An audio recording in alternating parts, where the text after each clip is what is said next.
are very proud, as I said, to host her in this webinar.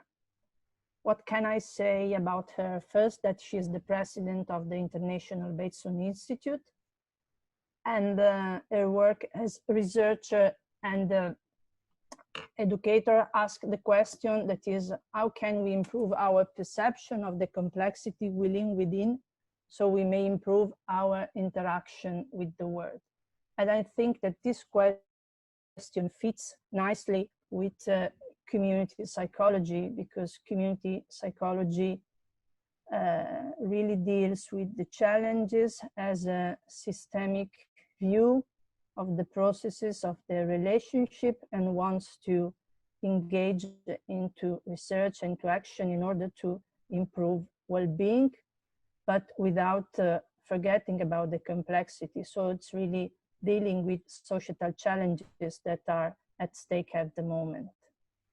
And Nora, in order to try to answer to the question that I just mentioned, has developed a method that is called Worm Data Labs. And basically, it's a group methodology that helps participants to generate an understanding of systemic patterns for people with no previous exposure to systems theory.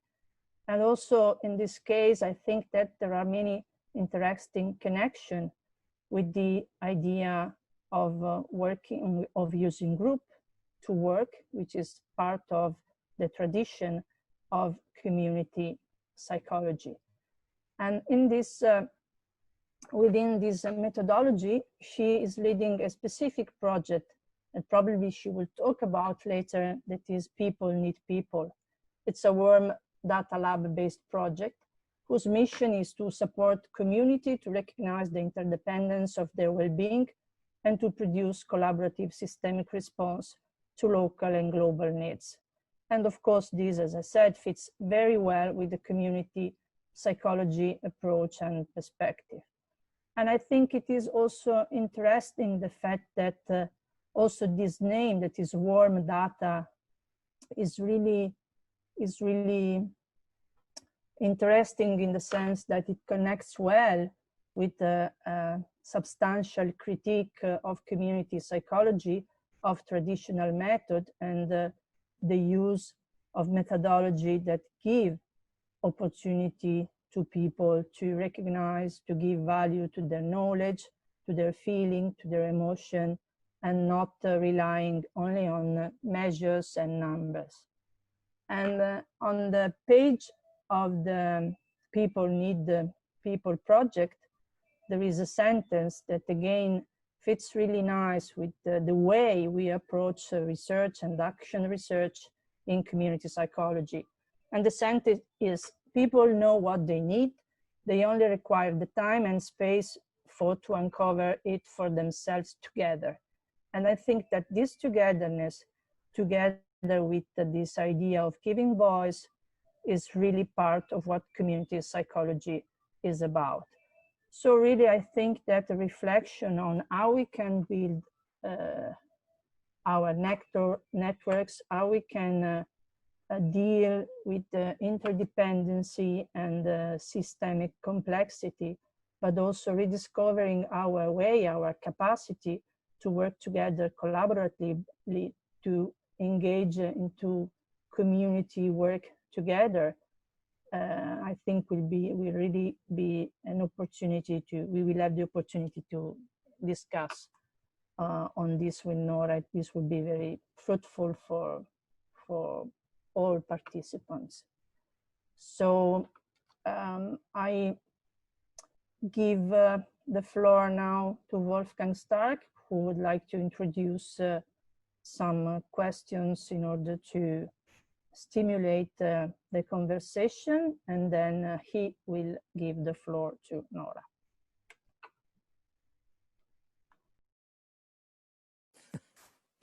Thank you very much, Cinzia, and thanks a lot, Nora, that you have been willing very fast to join us for this meeting, because I think it's a very special meeting, especially from point of view of community psychology, because we have a special view of community, and we hope that from your point of view, we will be able to broaden our view. And you have a special approach, developed a special approach, which is based on the systems approach. And the title we chose together is How to Get Unstuck a System from Within. So I think that in this title, there is a question already built in, how you could explain what is special about your work and your approach.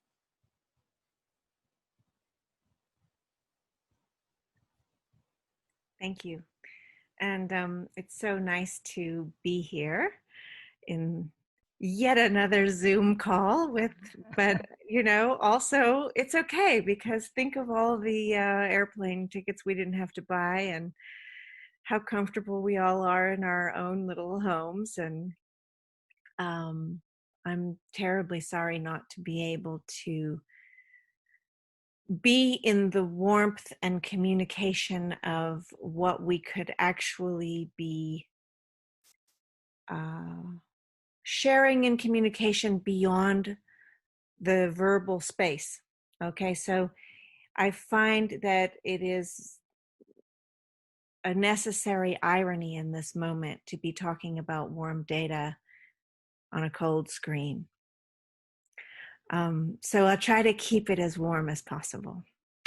But here we are. This is the moment that we're in, and the moment that we're in is suddenly revealing the need for warm data.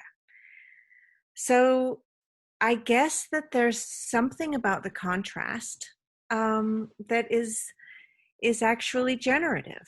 And I hope that the next time I am in communication with any or all of you, that we can be together. And I have a feeling that is actually going to take a long time.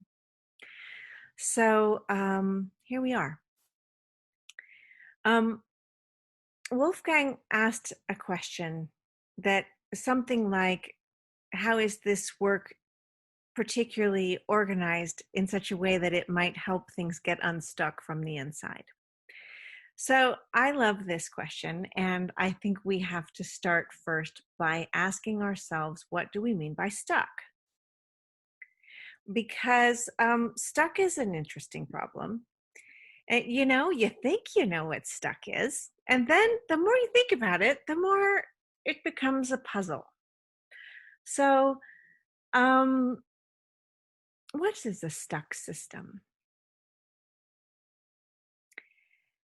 There was a moment when, about 6 months ago, remember, 6 months ago, it seems like about 6 years ago, when it was impossible to imagine that we would all be in this particular arrangement of logical trajectories that brought us together today. That was impossible to imagine. That we wouldn't be flying, that this would be some pop-up conference that would come online, that you know, somehow it would be just the link would get floated out, that we'd all be on Zoom 6 hours a day. How did this happen? So there was a moment when this was impossible to imagine. And now it's kind of impossible to imagine that it was impossible to imagine. So when we think about what was so stuck, why were we so stuck in thinking that we had to go to conferences, that we had to buy that, you know, new whatchamacallit, that we had to go do this thing or partake in that thing, that, you know, there's so many things we are not doing that we used to do. So what was in that stuckness? Where was the edge of that stuckness? And one of the things that when the Bateson Institute, and I see that Serena is here in the call, one of the things that she's part of the Bateson Institute, as is Göran Jansson, who's also here in the call. One of the things that came up for us in this initial stage of research that was called How Do Systems Get Unstuck? One thing that came up was that it became very difficult to actually identify what a stuck system is. The more we looked at it, the more it became clear that in order for a system to stay stuck, it took a whole lot of change. So there's a relationship between how things stay the same and how things change. And in order to change, they have to stay the same. And in order to stay the same, they have to change. So this question around a stuck system is a trick question. And it's a question that if you pursue it at surface level, you could go to positionings in any kind of a system, whether it's a community or a family or an ecology or whatever, and you could identify a tight coupling that's in a tight feedback loop. And you could say, that's the stuck bit. Capitalism, right there, that's the stuck bit. Or what would be another stuck? Relationship to petroleum, need for petroleum, that's the stuck bit. We're stuck. But as you zoom out from there, you start to realize that in order to keep that stuck bit in place, in order to keep that one thing in a kind of perpetual motion, in order to keep one thing continuing, a lot of other things have to discontinue. So the first thing I want to do is take this question and pull it into the larger set of conditions and contexts in which whatever stuck system you're looking at, community or otherwise, is resting. So that the stuckness then becomes a description, a describing, let's keep it in a viable moving term, is a describing of these conditions and contexts that are in relationship producing a particular tightness or compensating in order to keep that tightness in place.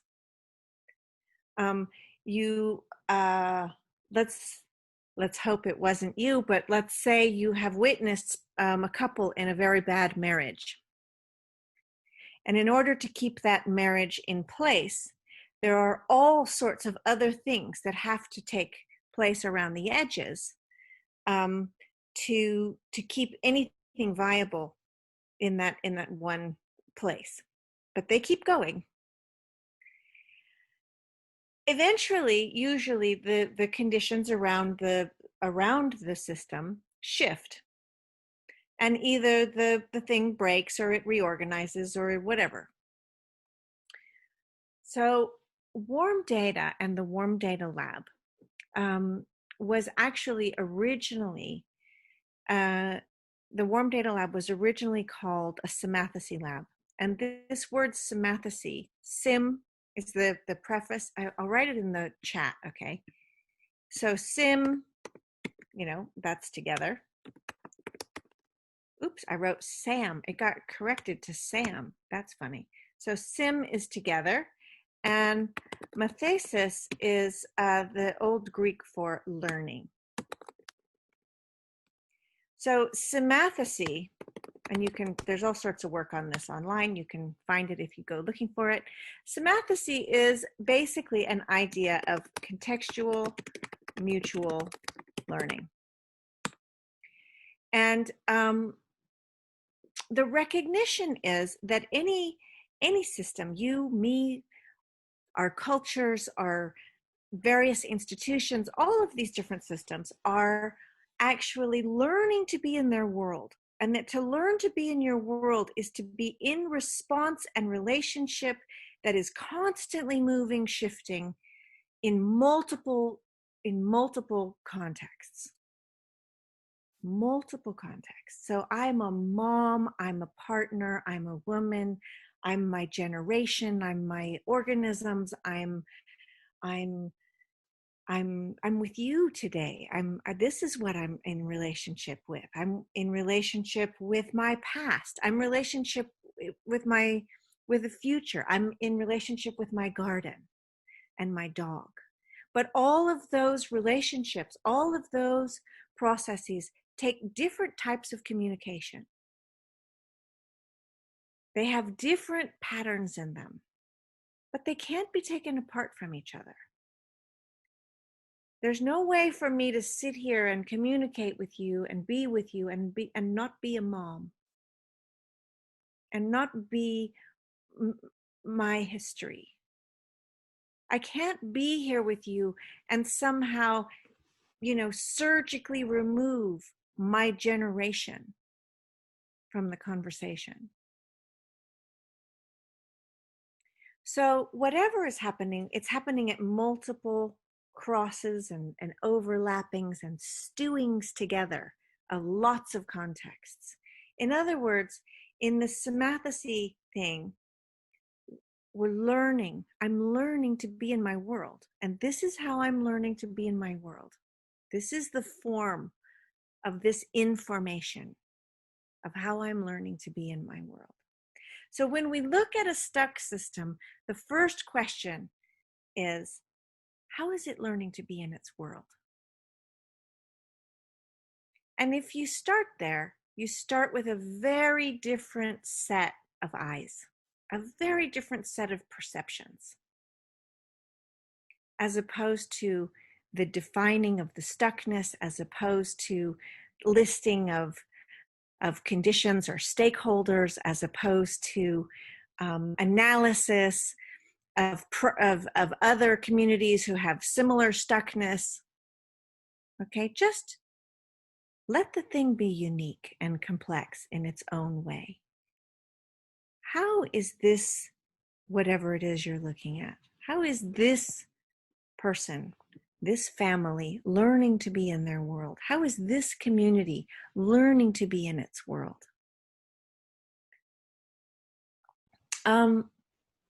So let's start there. And I'll just say that as we began to do this research, what we found was that we needed to be able actually to talk about a kind of information that was different.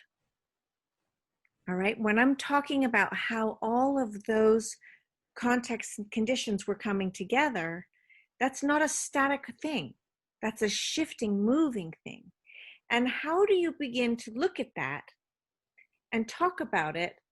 What is that information? How do we deal with that? If you want to do research on something like that, what's in the paper? Where do you go with that? And if you can't deal with the complexity of it, what are we doing? So how are we going to actually meet the questions of this era that we live within, frankly, all of which require some kind of familiarity with complexity? The pandemic certainly revealed that, right? 6 months ago, it was pretty easy to say, oh, well, here's the problem with education, and here's the problem with the economy, and here's the problem with the health system, and here's the problem with the employment world, and here's the housing issue. One itty bitty teeny tiny little itsy bitsy little virus, and all of those nice buckets got spilled into each other. And the education system became totally mixed up in technology, became completely mixed up in the health system, became a political issue, was totally an economic issue. And it was all in the family, and everybody was up each other's nose all day long. And this was nothing was separable. So, Nora, can I ask, or can I kind of point out one thing which I think is very important for being a psychologist? And we're not all psychologists here in this area, in this Zoom meeting, but I think it's interesting to contemplate about what I was contemplating about your sentence, learning to be in my world and realizing that my world is a multiplicity of roles and behaviors and things like that. And it comes to me like it would kind of be a translation for a term which in community psychology we very often use. It's called well-being. So we are all looking for the well-being of families, individuals, and things like that. And what you say is, what I hear is, well, learning to be in my world and realizing the multiplicity of my world is a very important part for being well. Is that an interpretation which you can go on? I think it's a very important part for being well, but I think it can also be an absolute description of all kinds of pain and suffering as well. Sometimes the way we learn to be in our world is actually very painful to ourselves and others. And learning is not necessarily a good thing. You can learn to lie, you can learn to be violent, you can learn to keep secrets, you can learn to think your life is more valuable than someone else's. You can learn to measure everything and think that that's the truth. Right? So somehow we're all learning to be in our world, and it's this looking at what that learning is and loosening that ability to be able to think about learning as a way to both see in what contextual relationships does this stuckness, this mess make sense? In what contextual relationships does this pain make sense? Does this resistance to well-being make sense? And when you ask that question, it's an interesting thing of what happens is that because the possibility then of movement becomes more learning, right? So the response then, and this is where we're about to dive in, the response then is not to identifying the problem and creating a linear solution to it. The response is to how to address the conditions in which that learning is taking place so that new learning can occur. You don't get to say what the learning is. You don't get to have this last word on the deliverable here. But you can allow for learning to move. And what I'm finding increasingly is that when we're working with communities and with individuals, with families, that when the opportunity is there to perceive something through multiple contexts in a relaxed way, personal stories with each other, that this transcontextual process seems to loosen up those spots where they were not able previously to perceive the stuckness or the possibility. So when that learning happens, when the perception changes, there is a shift. So let's talk about warm data a little bit. I see some familiar faces in this crowd. So for some of you, this could be a repeat, but I see a lot of unfamiliar faces. So for those of you for whom it's a repeat, I hope that you still love me when it's over. Oh, I need to be allowed to screen share. Can you open up my screen sharing capacity? Maria, you as a host, you have to, I guess you have to do it. Yeah. It's open. It's okay. Open. Okay. Yeah. Let's see. Now you can see the inner workings of my world. Screen sharing is like pulling down your pants in public, I think. It's really dangerous. You never know what's going to happen. It's always some, possibility that's going to go totally haywire. So I dropped a word Okay, and the word that I just dropped on you guys was transcontextuality. And this term has been so useful for me, and it's at the core of what this whole warm data thing is about. And for me, I moved into this terminology instead of interdisciplinarity or transdisciplinarity or even intersectional, because it allowed for a different set of relationships between the contexts to start to emerge. Okay, so transcontextual. So let's look at this bowl of soup. Okay, a community could be a bowl of soup. But what are the contexts that are present just in this one little photograph, right? We've got agriculture, we've got culture, we've got medicine, we've got history, we've got art, we've got economy, we've got what else? Probably political issues of what's legal, what's not legal to serve. We've got language. We've got all kinds of contexts present in this one little bowl of soup. It's still Emotions. It's still just a bowl of soup.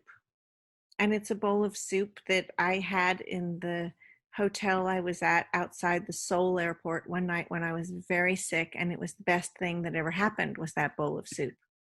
So it's also a story. And it's a bowl of soup that has been shared with groups all around the world as a description of transcontextuality. Right? It's the transcontextual soup. All those contexts come together and they cannot be pulled apart. They are in relationship. And if you want to change soup, you're looking at a lot of different processes that come together. What's interesting is how those relationships come together. So warm data can be defined as transcontextual information about the interrelationships that integrate a complex system. Oh, if you felt cold with just the screen before, now you can feel it chilling down your spine. But this is the thing, is that when anything occurs, it's not just that and nothing more. Okay, when a pandemic happens, it wasn't just a virus and nothing more. It was so much more, right? When you try to figure out when to tell someone you love them, you don't just count how many dates you went on or figure out on a graph if they're good for you, right? You have to actually pay attention to the multiple contextual processes. When we think about community,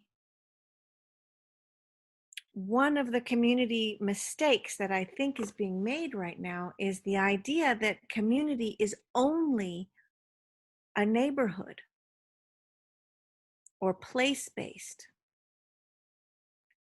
There are lots of different communities, and each of us inhabits many communities simultaneously. What kind of communities do you inhabit? Maybe you are part of a community that jogs with your dogs. Maybe you're part of a community that is, the children of breast cancer survivors. Maybe you're part of a community of people who have a particular interest in climbing Everest. Maybe you're part of a particular community that is, a heritage that goes back to some other, Scotland or something.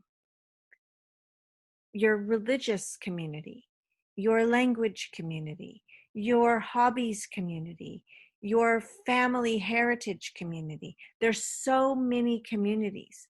Your sexuality community. So all these communities are coexisting in a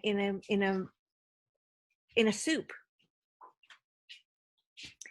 and they can't be extracted from each other. So when we think about how we're going to be allowing for different conditions of learning to take place in community, one of the first questions that we need to be playing with are which contexts of the community, how should we bring these contexts together so they can inform each other?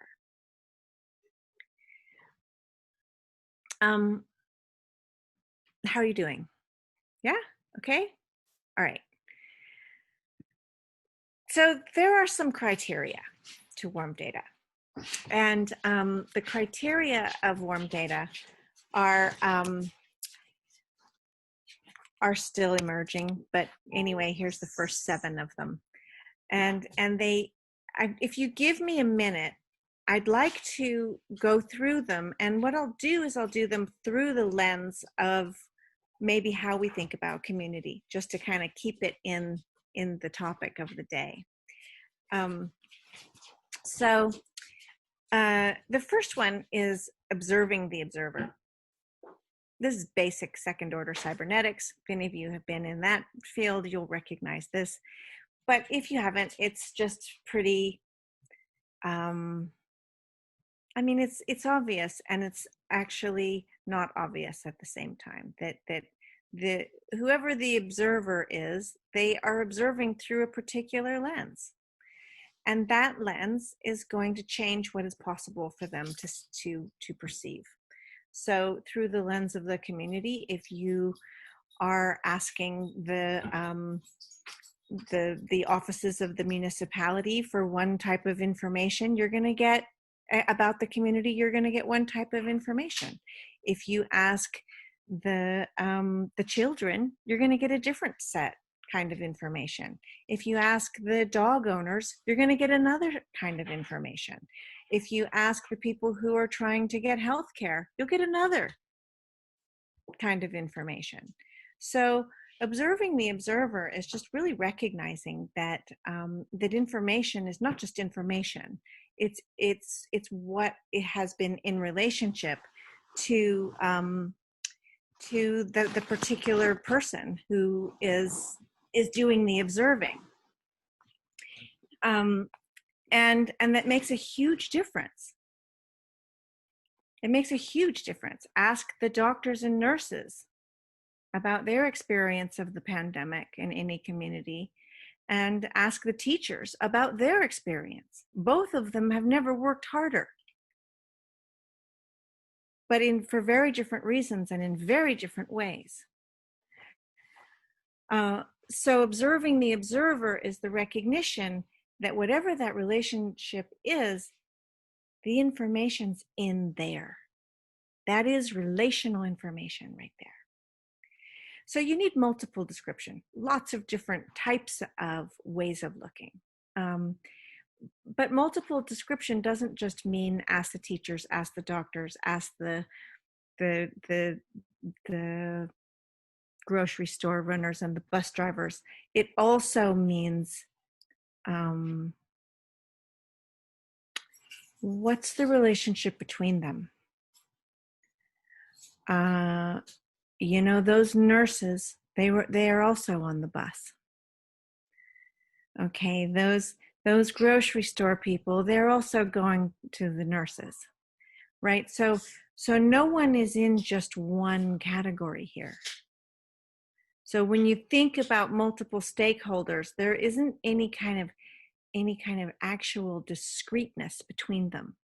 They're in a blurred relational process that are in response to each other.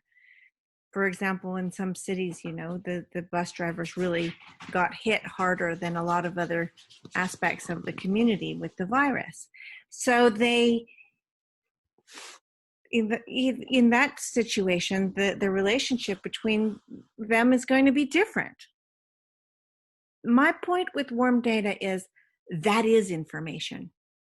Okay, the way in which these relational processes change the perspective, that's relational information. Are you with me? Right? So the moms are going to be looking at what it is to be a mom in a different way. And the bus drivers are doing that in a different way. So we can't define things in the roles. You can't leave things in their roles. So what's happening is there's fluid patterning. Okay, you're not looking for one pattern, you're looking for how lots of patterns are actually changing together. And that's the piece with this warm data lab process, where you really get into the ways in which there's this multiple changing layers.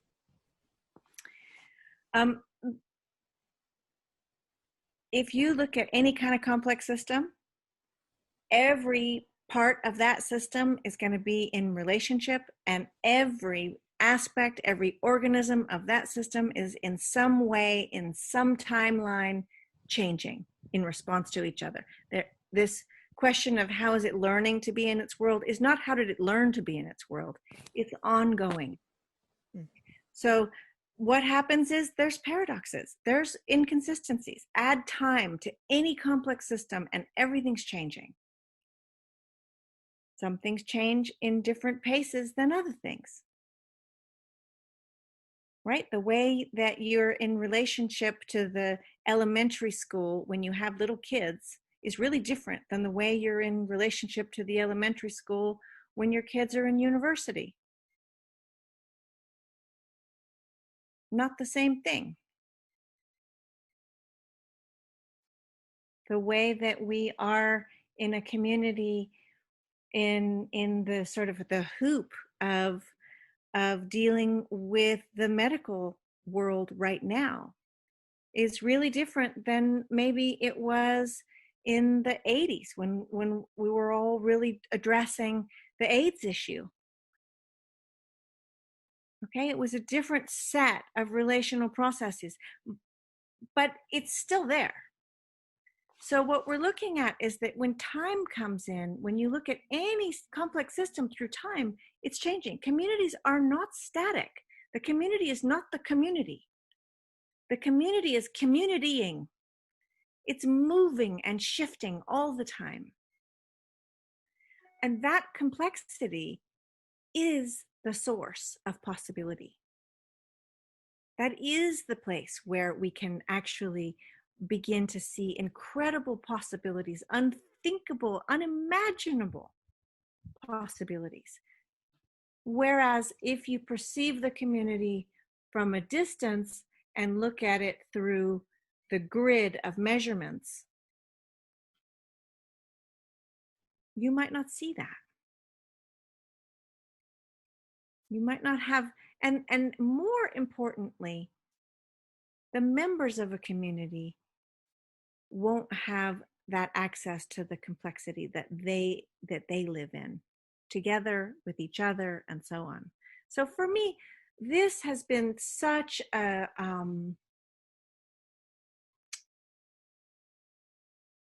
such an incredible stuckness. Okay, this is an incredible stuckness. Is this one where in order to describe communities, there is, and there has been a kick into, a dropping into this notion of resource, of control, of management, of separating the community into sectors. I was working recently with a group of people in Washington, D.C., and this one guy, he about jumped out of his skin. He said, "Well, wait a minute, I just got this. People don't live in sectors. They live in families. They live in communities." It's like, yes, there you go. And the complexity of those families is, and that's where the rich, juicy, warm data is, that is all of the possibility for change. I've been working on a paper this week, and it's really asking the question, will our response to the future emergencies that we face together, will those responses be warm or will they be cold?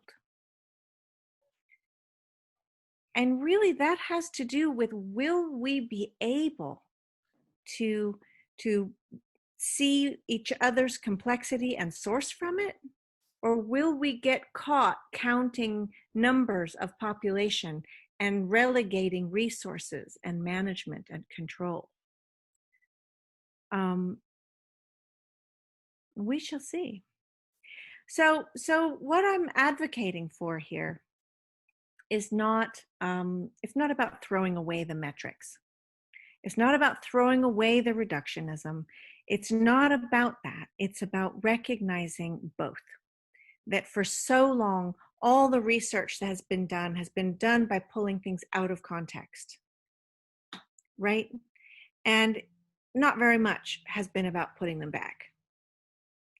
So this is kind of a counterpoint to that. My hope is that warm data sits alongside cold data and that they begin to actually generate things between each other. So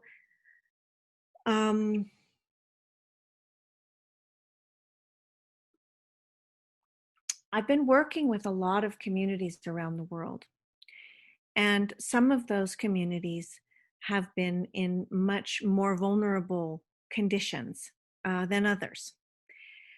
One of the things that I have actually perceived is that the less privilege that a community seems to have, or if you want to phrase it this way, the more betrayal that they have actually experienced, the more betrayal, the greater their receptivity and possibility is for not only comprehending, but quickly learning to communicate about complexity. So experiencing systemic shutout, right? So if you're in an impoverished situation, you don't get to go to the good schools. You don't get access to the good gyms. You don't get to buy beautiful food. You don't have access to all the various things. And there's a lot of judgment. You don't have access to the culture in ways. You don't have access to the political influencing. You don't have access to economic influencing. And that experience of betrayal is a very hard but effective lesson in complex systems. So strangely, as it might seem, I have actually found that people with very little education, very extreme circumstances, can and do comprehend complex systems faster than those who are comfortable. Just bear that in mind if you're sitting here thinking, yeah, but they'll never understand complexity like this, but they do. So, I yeah. I bet. Yeah. Nora, I'm wondering whether this may be a good time to really contemplate in small groups, because I was listening in a very I've been very fascinated by your description, and constantly contemplating how my view of and my approach to community is changing right now while listening to you. And I think that would be a good point, maybe looking at the time as well, maybe to give our group opportunity to exchange their views and exchange their own contemplations and go on. But maybe you will want to round up this part, and then we have some more time for questions and asks. Okay. Sure, I think that's great, because it's always a matter of how much anyone can tolerate just listening to someone talk in this terrible screen world. But there's one more thing I want to bring, which is the crisis of the menu. Let's think about the menu for a second, because this is, if you're working with communities, this is a big deal. So here's the issue, is that so often when people come in to assist communities, they come in with their expertise. Okay, so Right. healthcare professionals go to the doctors and the clinics, and the education professionals go to help the schools, and the employment professionals provide jobs, and the housing professionals address this. Very seldom do they mix. They don't have a lot of authorization to mix, and they certainly don't have a lot of capacity to communicate in a mutual learning space. Okay, that's kind of what it is. And because of that, and just sort of a history of this, that people don't generally ask the community, what do you need? And that's a feeling that doesn't feel good. When someone comes in and says what you need, that doesn't feel good. You're going to get immediate pushback, immediate complications there. I'll just say that. But there's another piece to this, which is that if you are that person who's coming into a community to bring warm data, for example, or whatever, and you say to them, let's have a town hall meeting, and you can tell me what are the issues of this community? What do you need? And one of the things that happens in that moment is that the system that we live within has already told everyone what it's possible to need. And this is a very significant piece of this work. So I hope you still have a little bit of attention left in you, that you're hearing this. Because it's like when you go to a restaurant, if the server came up to you and said, what would you like to eat? What would you ask them? What do you have? Right? And right. So when there is this attempt at honoring the community, we mustn't forget that that's taking place in a larger set of contexts that have already dictated what's on the menu. And what's on the menu is assistance with the healthcare, assistance with the education system, as all these siloed projects. So the situation that is taking place with community work is that there needs to be a leveling up of response to complexity and an understanding of what systemic work looks like, feels like, sounds like, from both directions. Mm-hmm. Because when the community, what I'm finding with the warm data work in community, when the communities start to perceive the interdependency they live within, the kind of processes and projects that they want to develop are of another order entirely. They want to build relationship. They want to move things into a completely relational process and find ways of dealing with things that are, the problem is there is no grant for that. There is no charity who is specializing or foundation that is funding the kind of things that people decide and choose to focus on when they're able to see the deeper underpinnings and interdependencies of what they're in. Were you guys able to hear that? Because it's such a big deal. And when it shifts,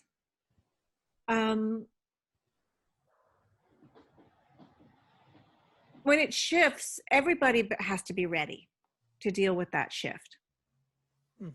Otherwise, you get a group of fantastically perceptive community members that are ready to do groundbreaking work, and they can go to every single foundation and get no support to do it. I agree. So it's kind of what you're saying is so you need to break the borders of our not only funding system, but our science system, research system, university system, whatever. So I'm really fascinated because it's kind of in my head all kind of new ideas coming up, talking about community, and that's. Thank you very much. Thank you so much. Thank you, everybody, and you've been very patient. So we'll see you again when it gets organized.